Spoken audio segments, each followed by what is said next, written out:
Hoje, no Opção Saúde, o assunto é a saúde dos olhos. Quais situações podem indicar que as crianças têm necessidade de óculos? A dor e secura nos olhos, como melhorar essa sensação? Catarata, glaucoma, essas e outras questões você confere agora no Opção Saúde.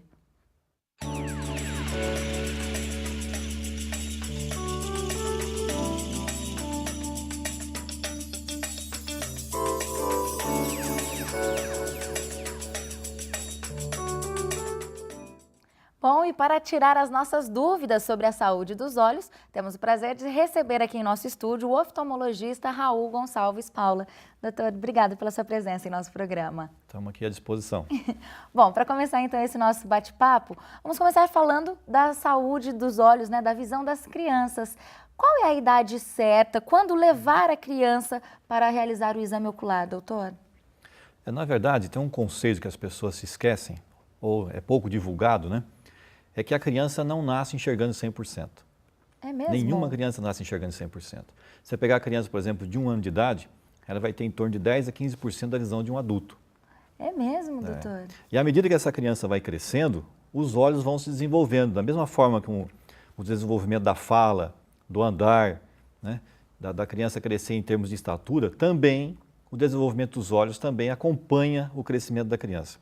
E esse crescimento, a maturação da visão, ela vai se dar por finalizada por volta dos 6, 7 anos de idade. Daí a importância de toda criança fazer um exame oftalmológico antes dos 6 anos de idade. Por que isso?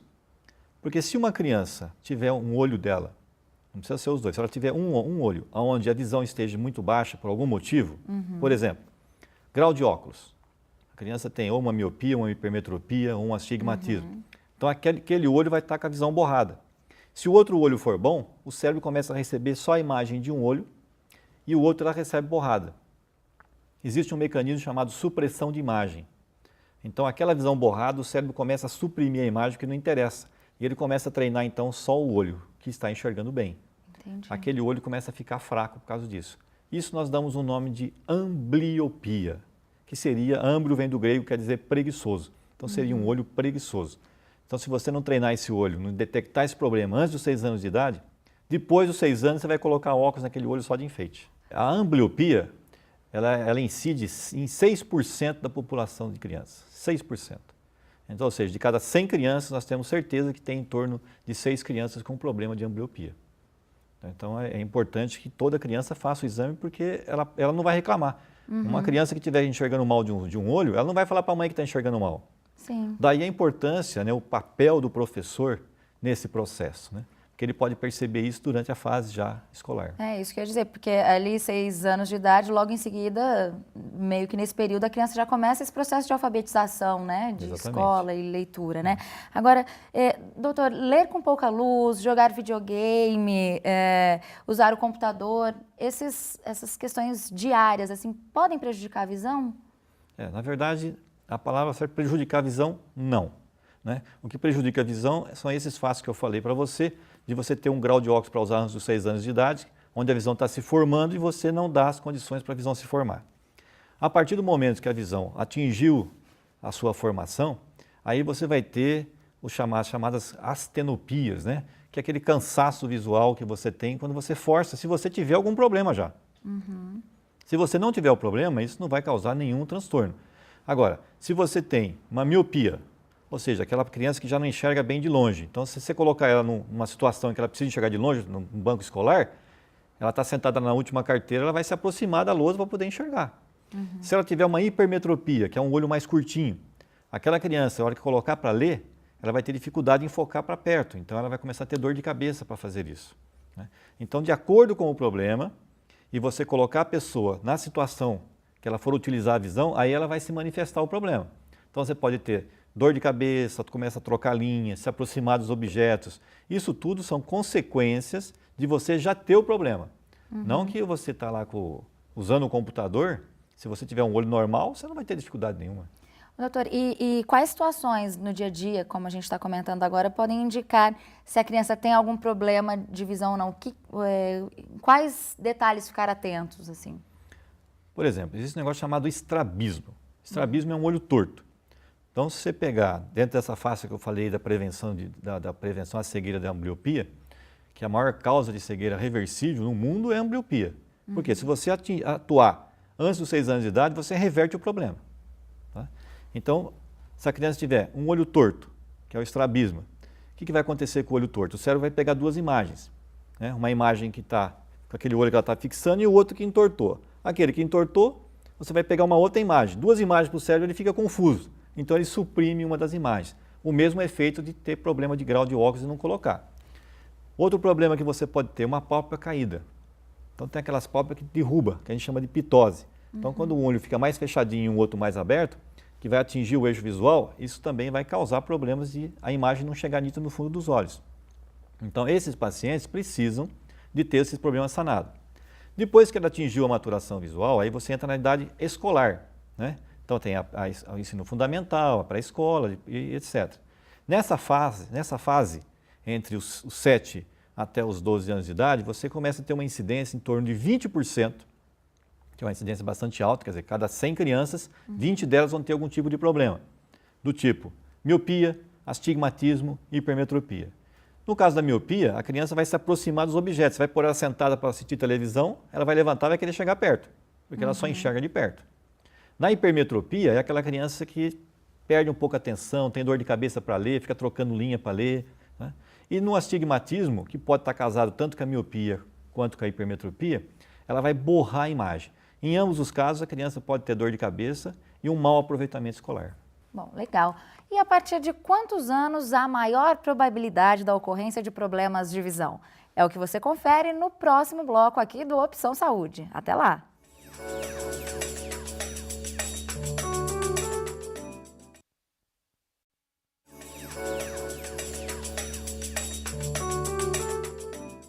O Opção Saúde está de volta e hoje nossa conversa é sobre a saúde dos olhos. E aqui conosco está o oftalmologista Dr. Raul Gonçalves Paula. Dr. Raul, a partir de quantos anos há uma maior probabilidade da ocorrência de problemas na visão? Isso é muito variável, né, de acordo com a patologia. Então, você, não só em termos de idade, como também em termos de raça. Então, se você pegar, por exemplo, glaucoma, o glaucoma tem uma incidência maior acima dos 40 anos de idade, na raça negra. Né? O paciente diabético, aí, por exemplo, as alterações de fundo de olho no paciente diabético vai acontecer na incidência do diabetes. O diabetes pode incidir na fase juvenil, que é um tipo, e você tem outro tipo de diabetes que vai incidir mais acima de 65 anos de idade, onde a incidência é maior. Catarata, acima de 60 anos de idade, você tem muito mais propensão a formar catarata. A ambliopia, que nós já tocamos no assunto, ela vai incidir do 0 anos de idade até os próximos dos 6 anos de idade, que vai instalar a ambliopia. Miopia, ela acontece mais com o crescimento da criança. A hipermetropia, a criança já nasce com ela, né, porque é um olho mais curto, vai se manifestar um pouco mais tarde, que é quando a criança vai começar a usar os olhos. Né? E existem outras alterações do tipo ceratocone, onde a córnea forma um bico. Né? Isso vai acontecer principalmente ali por volta dos 12, 13 anos de idade. Então, as patologias, elas variam muito, né? São várias patologias e a incidência vai acontecer de acordo com a faixa etária também. Doutor, e muita gente reclama de ardor, secura nos olhos. O que provoca essas sensações? Existe uma síndrome chamada síndrome do olho seco. Né? O que seria a síndrome do olho seco? É engraçado isso, porque às vezes o paciente vai no consultório, ele fala, pô, meu olho está lacrimejando, toda hora está lacrimejando e arde. Né? Você vai fazer o exame, existe um colírio que chama fluoresceína, você cora a lágrima com uma substância amarelada, que a hora que a gente joga uma luz azul de cobalto, aquilo vai dar um contraste e a gente consegue ver toda aquela camada de lubrificação dos olhos. E toda vez que você pisca, que é em torno de 16 a 20 vezes por minuto, né, esse piscar, o piscar deve ser completo. Tem gente, por exemplo, que tem o piscar um pouco incompleto, ele faz só isso aqui. Mas quando você pisca e abre, você esparrama a lágrima nos olhos. E a lágrima é formada por 3 camadas. Uma camada de água, uma camada de mucina e uma camada de gordura. Mucina vem de muco mesmo, é uma camada mucosa. E são 3 células diferentes que fazem essa produção. Na hora que você pisca, é como se você estivesse fazendo uma massa de reboque, você mistura aquilo tudo. E você joga aquilo lá com uma camada em cima da córnea. Então, quando os olhos eles estão assim, muito ressecados, né, por falta dessa camada de mucina, o paciente, às vezes, ele fica lacrimejando. Então escorre água e ele vai no consultório e a gente faz o diagnóstico de olho seco. Na verdade, a explicação para o paciente é um olho mal lubrificado, senão ele não consegue entender. Às vezes ele fica quietinho lá, e fala, esse médico está com piada comigo, um olho seco, será que ele não está vendo que está escorrendo água? Não é? Então, na verdade, tem que explicar para o paciente que é um olho mal lubrificado, que tem 3 camadas, essa camada da lágrima, né? E isso que vai fazer com que você tenha uma boa visibilidade. Então, existem algumas patologias, né, sistêmicas, né, que sejam algumas doenças, que provocam o síndrome de olho seco. Por exemplo, artrite reumatoide. O mesmo tecido que compõe a glândula lacrimal também é o tecido das articulações, das juntas. É mesmo? Então você é um paciente com artrite reumatoide, tem mais propensão a ter um olho seco. Quem tem lúpus tem mais chance de ter olho seco. Quem toma remédio de calmantes, tem muitos calmantes que provocam olho seco. Remédios de hipertensão, anti-inflamatórios. As mulheres na fase de menopausa, as que estão tomando às vezes pílulas anticoncepcionais, tudo isso pode provocar uma síndrome de olho seco. E para melhorar, aliviar um pouco essa secura, o colírio normalmente é o que resolve mesmo? Você tem os colírios lubrificantes, né? Quando é coisa pouca, você utiliza uma lubrificação mais levinha, tal, com dificuldade, você utiliza lubrificantes. Mas também tem casos que são cirúrgicos. A gente tem que ir lá e fechar um dos canais que drenam a lágrima para que ela fique mais tempo retida em cima da córnea. Então chega ao ponto de você ter que provocar esse tipo de situação. E existe também a chamada aí, a síndrome agora do computador, né? Que quando você fixa muito os olhos numa tela de computador, a tendência é você não piscar inteiro. Você fica com os olhos mais fechadinhos e só faz meia piscada. Porque está concentrado naquela imagem ali, né? Exatamente. Então você só faz isso e aquela parte inferior da córnea vai ficando mais ressecada. Às vezes ela só vai receber um piscar completo depois de 30 segundos, né? Então, aquilo no final do dia, o paciente vai ter aquele olho mais ardido, mais cansado, né? Além disso, associado a isso, a maior parte dos ambientes que você está trabalhando com o computador, você está numa situação de ar-condicionado. Sim. Né? Como que trabalha o ar-condicionado? Aquelas gotinhas que você vê caindo lá fora naquela mangueirinha, né, do aparelho de ar-condicionado, é a água que você está retirando do ambiente onde você está. Sim. Então, se você tira a água do ambiente, significa que você vai ter um ambiente mais seco. Então, por gradiente, né? Então, a lágrima sua vai evaporar para o ambiente onde você está. Com isso, se você tem um olho seco, você vai sentir ele mais seco ainda nessa situação. Entendi. Doutor, mudando um pouquinho de assunto, algumas pessoas às vezes enxergam flashes, né? Isso pode ser, flashes de luzes, desculpa. Isso pode ser algum problema de visão também? Não são só flashes que as pessoas se queixam, elas podem se queixar também de pontinhos nadando, né? Isso nós chamamos de moscas volantes, quando é pontinhos pretinhos. E os flashes a gente chama de fosfenos. Isso, tem gente que acha até que chega no consultório fazer uma consulta e fala, eu devo estar ficando meio louco, porque eu estou vendo uns fantasmas aqui balangando, né? Tem gente que tem isso durante uma crise de enxaqueca, mas isso não dura mais do que meia hora, 40 minutos, né? E passa logo. Então, em 2 horas passou, acabou. Está relacionado com a enxaqueca. Começa com os flashes e depois vem a dor de cabeça tipo enxaqueca. Mas dentro dos olhos tem uma gelatina que preenche ele, que a gente chama de humor vítreo. Esse humor vítreo pode, em algumas situações, soltar algumas fibrinhas e aquilo fica condensado e fica nadando ali. Então é como se você pegasse, eu estou com uma fibrinha nadando aqui, eu projeto uma luz nela, ela vai projetar a sombra dela lá no fundo dos olhos. Então você às vezes está olhando, daqui a pouco você olha para um fundo branco e vê um mosquitinho passeando. Isso está relacionado com a gelatina dos olhos, sempre. No entanto, existem patologias do tipo rasgadura de retina, descolamentos de retina, uveites do tipo toxoplasmose, que podem acontecer também em situações desse tipo. Então, toda vez que a gente tem um paciente que está se queixando de mosca volante, né, ou de flashes, a gente pensa nas alterações do vítreo, da gelatina do olho, mas também a gente busca se ela não tem nenhuma lesão na periferia da retina que pode levar a um descolamento de retina, que também começa desse jeito. Então, esse é um sinal que tem que ser examinado o fundo dos olhos. Tá, doutor. E pessoas que têm hipertensão ou diabetes estão mais propensas a ter algum problema na visão? São 2 situações diferentes, né? O diabetes é uma situação onde você tem alteração da circulação todinha, do organismo inteiro. A microcirculação do organismo pode ser afetada pelo diabetes. Nos olhos, nós temos a capacidade de pingar apenas um colírio, dilatar a pupila, e a gente vê esses microvasos lá no fundo. E eles são indicativos de como está toda a sua circulação, não só do fundo do olho, mas também do seu corpo todinho. Então, se eu tiver, por exemplo, um paciente diabético, Uma alteração naqueles vasinhos significa que a nível do cérebro tem alteração, a nível do rim, do pulmão, do coração. Então, os clínicos e mesmo os endocrinologistas nos mandam os pacientes para que a gente faça esse exame. Uma vez detectada alteração no fundo do olho, você tem duas situações. Uma, dá o alerta para que cuide do resto, né? Fazer um bom controle glicêmico. Às vezes o paciente não sente nada, ele vai levando, né? Nessa hora você percebe que a coisa tem que ser tratada de uma forma diferente, né? A outra situação é para o próprio fundo do olho, né? Se você tem sangramentos no fundo do olho, se esses vasos estão tendo alterações, o fundo do olho precisa receber um tratamento com laser o mais rápido possível, tá? E isso tem uma relação com o controle da glicemia, do açúcar no sangue e com o tempo de doença. Então, o paciente, por exemplo, com 10 anos de diabetes, ele tem 15% de chance de ter alteração de fundo de olho. Com 25 anos de diabetes, isso passa para 50%. Nossa. Então, o tempo, ele urge em relação a ver esse problema do fundo dos olhos. Pacientes com mais tempo de diabetes têm que tomar muito mais cuidado. Já no caso da hipertensão, já é uma outra alteração, né? Um paciente com uma hipertensão grave, ele pode sangrar nos microvasos. Se você sangrar no cérebro, você tem um derrame cerebral.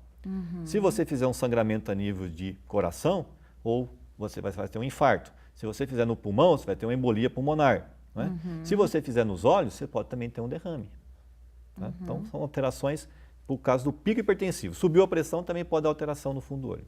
Tá certo. Boas dicas, tem que ficar, todo mundo tem que ficar atento. Bom, e você aí de casa, você sabe o que é o glaucoma? Como é o tratamento? É o que você confere aqui no próximo bloco do Opção Saúde.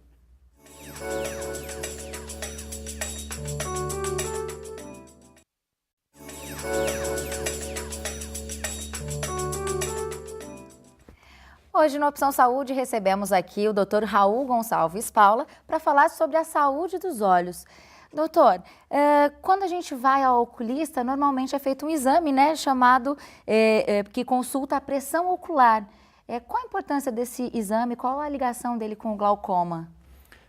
Já que você tocou no assunto pressão ocular, deixa eu dar um nome para isso para você, por uma questão até de conhecimento, chama tonometria. Tonometria. Isso. A tonometria, que é medir a pressão dos olhos, você pode fazê-la de alguma forma, até com os próprios dedos, né? Então, se você palpar um olho e ver a pressão do outro, você sente, se você tiver um glaucoma, uma pressão muito alta, uma diferença de dureza, né, de um lado para o outro. Na verdade, você tem que interpretar isso como se fosse uma panela de pressão, né? A panela de pressão, enquanto ela está aberta, não tem nada. Na hora que você põe a tampa, ela passou a ter uma pressão interna. Quando você começa a aquecer aquilo, a pressão começa a aumentar e ela tem um vazamento, então, pela válvula de escape. Os olhos trabalham muito semelhante a isso. Você tem um líquido dentro dos olhos, que é produzido, que a gente chama de humor aquoso. Ele é produzido constantemente dentro dos olhos e ele tem um local de saída. Quando esse local de saída não está acontecendo, você começa a ter uma produção aumentada dentro de uma cavidade fechada, que é o olho, e isso vai provocar um aumento da pressão, porque não tem para onde sair esse líquido.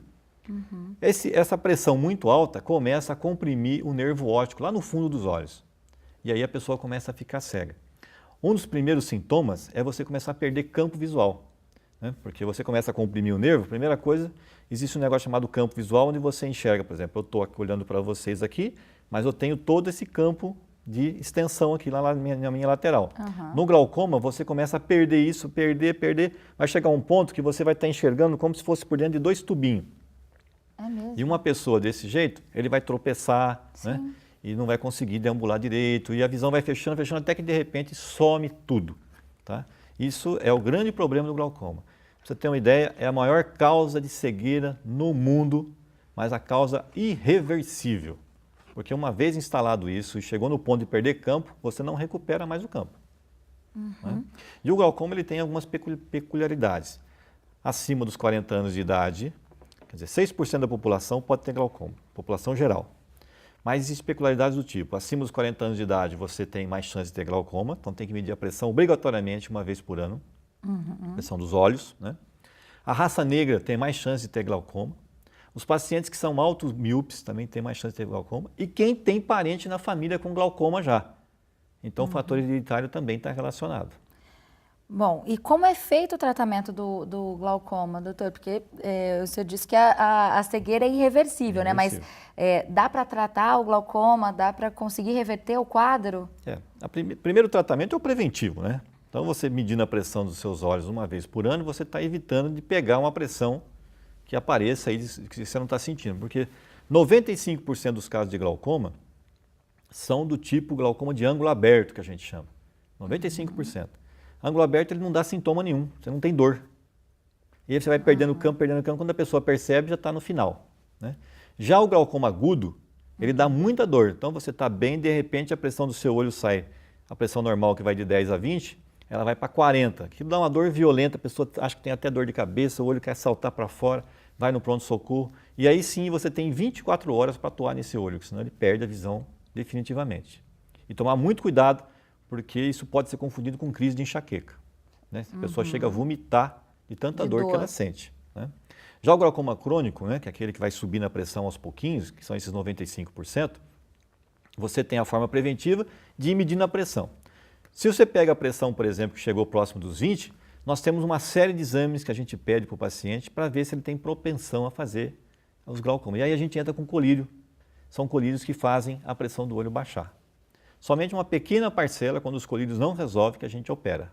A maior parte resolve-se com colírio.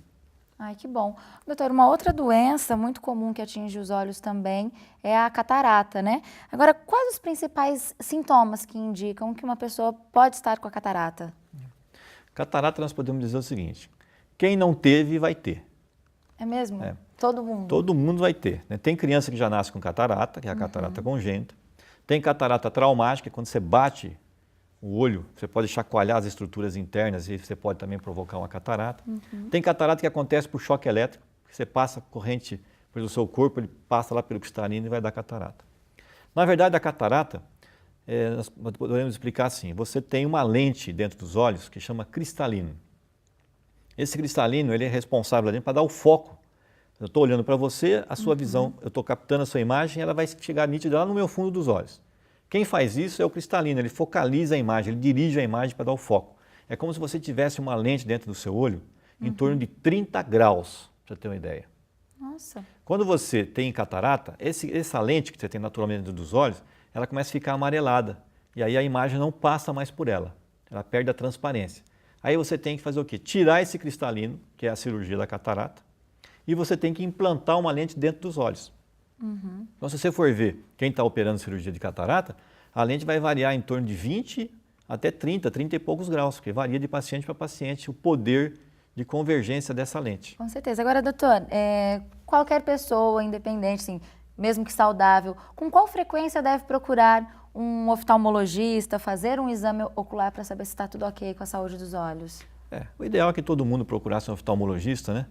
Em qualquer faixa etária. Aqui, com o programa deu para perceber que as crianças, obrigatoriamente antes dos 6 anos de idade, em idade escolar, somente se a criança não estiver tendo um bom aproveitamento escolar, cheque se ela não está tendo problema visual também. Se você estiver tendo dor de cabeça, né, também você pode estar tendo dor de cabeça por ter um astigmatismo ou mesmo uma hipermetropia. Se você estiver trocando linha para ler, às vezes é problema de olho também, pode ser grau, como pode ser uma insuficiência de convergência. Acima dos 40 anos de idade, você vai ter aí, que acabamos de falar, do glaucoma, você tem que medir a pressão dos olhos. E outra coisa que nós não falamos aqui, que é a chamada presbiopia. Presbiopia é aquele olho cansado que acontece depois dos 40 anos, né? Você vai ver seu pai, sua mãe, por exemplo, esticando o braço para ler depois dos 40, entendeu? Sim. Isso é a chamada presbiopia. Todos teremos, todos, é que nem a catarata, né? O cristalino, ele perde a capacidade de dar o foco de perto. Que com os mesmos olhos que eu estou enxergando longe, quando eu trago a minha visão aqui, eu não troquei de olho e regulei um olho para ver aqui como se fosse uma câmera fotográfica. Então, o meu foco é dado por essa contração do cristalino. Depois dos 40, a gente começa a perder isso, aí vem aquele óculinho para ler. É isso que eu ia falar. E normalmente, então, tem essa necessidade de usar o óculos. E depois dos 50 anos de idade, 60, começa a vir a catarata, né? A dificuldade de você ter também, nos pacientes mais idosos hoje, você tem as dificuldades com a própria retina, que a gente chama de degeneração macular relacionada à idade, né? Você pode ter, às vezes, que ter que tomar algumas vitaminas para que o fundo dos olhos não se degenere também. Ou seja, do 0 até os 80 anos de idade, todas são idades para procurar um oftalmologista, né? Que ótimo. Bom, o nosso programa então está chegando ao fim. Quero agradecer aqui a presença do Dr. Raul. Muito obrigada por ter aceitado o nosso convite, por participar e tirar todas essas dúvidas sobre a visão, sobre a saúde dos olhos. Obrigada, viu? Estou à disposição.